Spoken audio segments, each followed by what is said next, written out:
بسم اللہ الرحمن الرحیم۔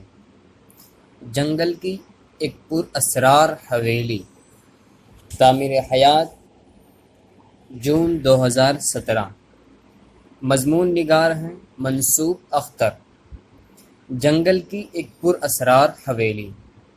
نواب راحت سعید خاں سن عیسوی 1940 کی دہائی میں برطانیہ پہنچے تو انہیں پراسرار عمارت کی سیر کرائی گئی۔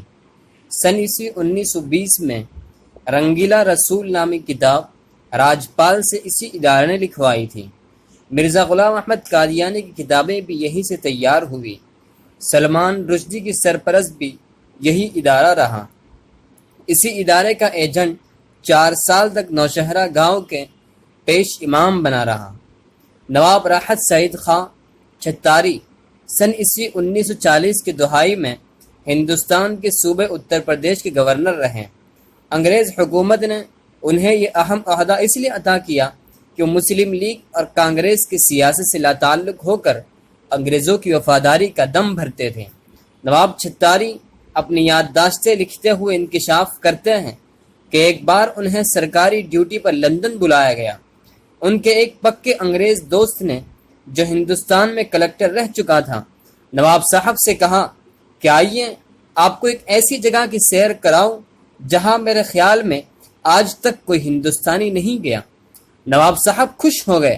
انگریز کلکٹر نے پھر نواب صاحب سے پاسپورٹ مانگا کہ وہ جگہ دیکھنے کے لیے حکومت سے تحریری اجازت نامہ لینا ضروری تھا۔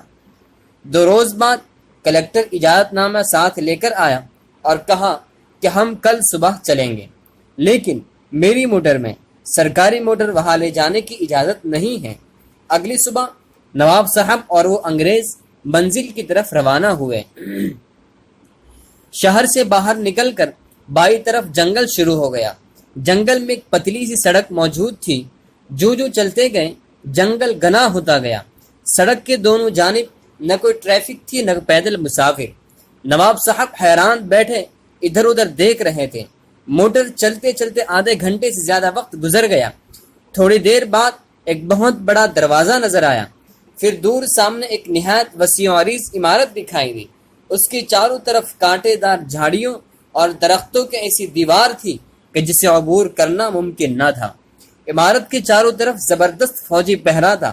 اس عمارت کے باہر فوجیوں نے پاسپورٹ اور تحریری اجازت نامہ غور سے دیکھا اور حکم دیا کہ اپنی موٹر وہی چھوڑ دیں اور آگے فوجی موٹر کھڑی ہے اس میں سوار ہو جائے۔ نواب صاحب اور انگریز کلکٹر پہرے داروں کی موٹر میں بیٹھ گئے۔ اب پھر اس پتلی سڑک پر سفر شروع ہوا۔ وہی گھنا جنگل اور دونوں طرف جنگلی درختوں کی دیواریں۔ نواب صاحب گھبرانے لگے تو انگریز نے کہا، بس منزل آنے والی ہے۔ آخر دور ایک سرخ پتھر کی بڑی عمارت نظر آئی تو فوجی ڈرائیور نے موٹر روک دی اور کہا، یہاں سے آگے آپ صرف پیدل جا سکتے ہیں۔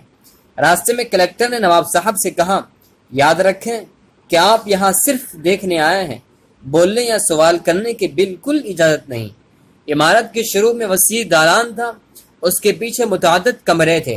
دالان میں داخل ہوئے تو ایک باریش نوجوان عربی کپڑے پہنے، سر پر عربی رومال لپیٹے ایک کمرے سے نکلا۔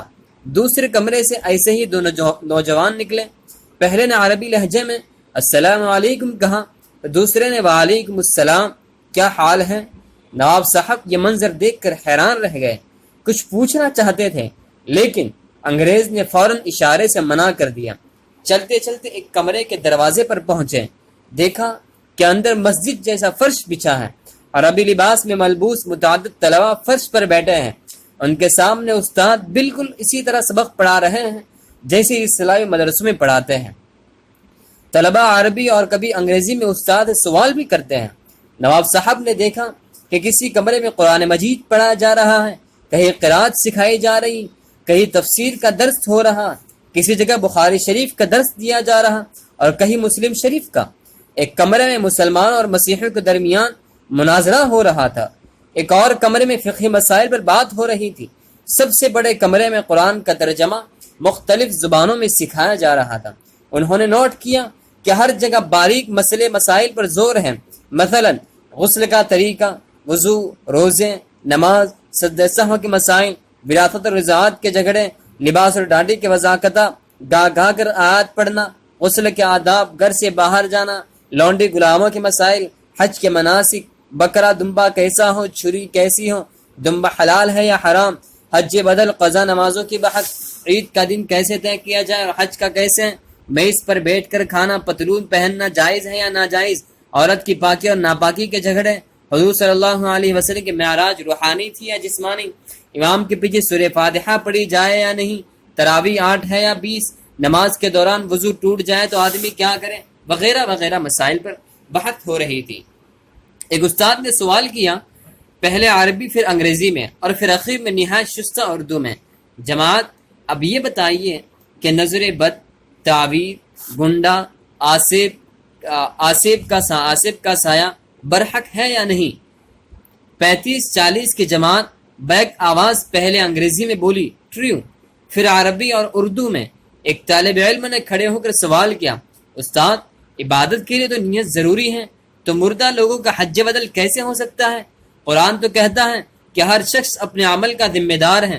استاد بولے، قرآن کی بات مت کرو، روایات اور اوراد استخارے میں مسلمانوں کا ایمان پکا کرو، ستاروں، ہاتھ کی لکیروں، مقدر اور نصیب میں الجھاؤ۔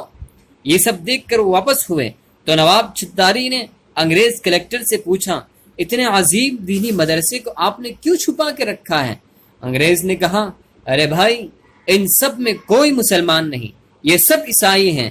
تعلیم مکمل ہونے پر انہیں مسلمان ملکوں خصوصاً مشرق وسطیٰ، ترکی، ایران اور ہندوستان بھیج دیا جاتا ہے۔ وہاں پہنچ کر یہ کسی بڑی مسجد میں نماز پڑھتے ہیں، پھر نمازیوں سے کہتے ہیں کہ وہ یورپی مسلمان ہیں، انہوں نے مصر کے جامعہ ازہر میں تعلیم پائی اور وہ مکمل عالم ہیں۔ یورپ میں اتنے اسلامی ادارے موجود نہیں کہ وہ تعلیم دے سکیں، وہ سردست تنخواہ نہیں چاہتے، صرف کھانا، سر چھپانے کی جگہ درکار ہے۔ پھر وہ مؤذن، پیش امام، بچوں کے لیے قرآن پڑھانے کے طور پر اپنی خدمات پیش کرتے ہیں۔ تعلیمی ادارہ ہوں تو اس میں استاد مقرر ہو جاتے ہیں، جمعہ کے خطبے تک دیتے ہیں۔ نواب صاحب کے انگریز میزبان نے انہیں یہ بتا کر حیران کر دیا کہ عظیم مدرسے کے بنیادی اہداف یہ ہیں، نمبر 1، مسلمانوں میں روایات ذکر کر کے وظیفوں اور نظری مسائل میں الجھا کر قرآن مجید اور حدیث شریف سے دور رکھا جائے۔ نمبر 1، مسلمانوں میں روایات ذکر کر کے وظیفوں اور نظری مسائل میں الجھا کر قرآن مجید اور حدیث شریف سے دور رکھا جائے۔ نمبر 2، حضور اکرم صلی اللہ علیہ وسلم کا درجہ جس طرح بھی ہو سکے گھٹایا جائے۔ کبھی یہ کہوں کہ آپ صلی اللہ علیہ وسلم نعوذ باللہ رجل مسحور یعنی جادو زدہ آدمی تھے۔ نمبر 2، حضور اکرم صلی اللہ علیہ وسلم کا درجہ جس طرح بھی ہو سکے گھٹایا جائے۔ کبھی یہ کہوں کہ آپ صلی اللہ علیہ وسلم نعوذ باللہ رجل مسحور یعنی جادو زدہ آدمی تھے۔ اس انگریز نے انکشاف بھی کیا کہ سن 1920 میں رنگیلا رسول نامی کتاب راجپال سے اسی ادارے نے لکھوائی تھی۔ اس طرح کئی برس پہلے مرزا غلام احمد قادیانی کو جھوٹا نبی بنا کر کھڑا کرنے والا یہی ادارہ تھا۔ ان کی کتابوں کی بنیاد لندن کی اسی عمارت سے تیار ہو کر جاتی تھی۔ خبر ہے کہ سلمان رشدی کی کتاب لکھوانے میں بھی اسی ادارے کا ہاتھ ہے۔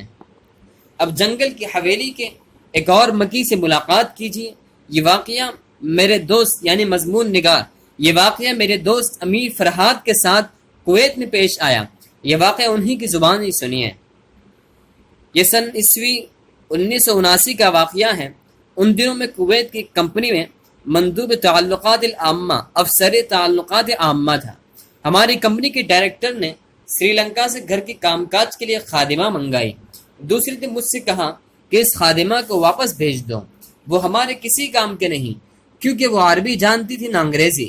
میں نے اس کی دستاویزات لے کر متعلقہ جگہ پہنچا تو پتہ چلا فی الحال سری لنکن سفارتکار موجود نہیں، البتہ برطانوی سری لنکن باشندوں کے معاملات دیکھتے ہیں۔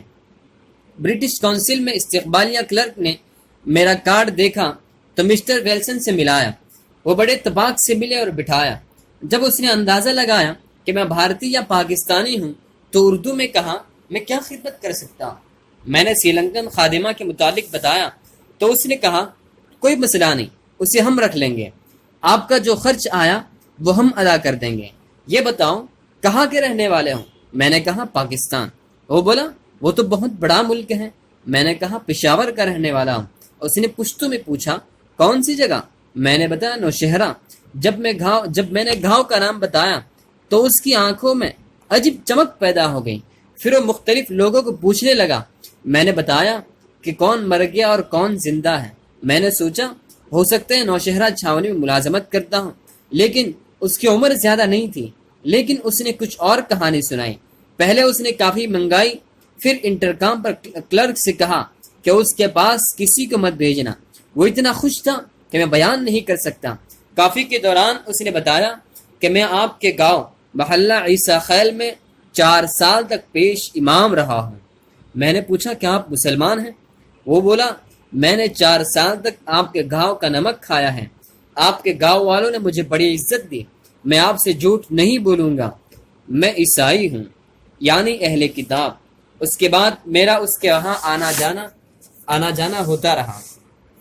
وہ مجھے اپنا ہم وطن سمجھتا رہا اور تقریباً میرا ہم عمر تھا۔ تعجب کی بات یہ ہے کہ وہ ہمارے ہاں پاکستان بننے کے بعد رہا تھا۔ ایک دن میں نے پوچھا آپ پٹھانوں کا کھانا کیسے کھاتے رہے؟ وہ کہنے لگا آپ لوگوں کا کھانا اتنا مزیدار ہوتا ہے کہ میں یہاں آج بھی گھر جاتے ہوئے ایرانی تندور سے روٹی لے کر موٹر میں روکھی کھاتا ہوں۔ جب میں کویت سے پاکستان آ رہا تھا تو میں نے اس سے وہی سوال پوچھا جسے وہ ہمیشہ ٹالتا رہتا تھا۔ میں نے دریافت کیا اب تو بتا دو کہ تم عیسائی ہو کر پٹھانوں کے گاؤں میں روکھی سوکھی کھاتے اور پیش امام کی خدمت انجام دیتے رہیں، آخر کیوں؟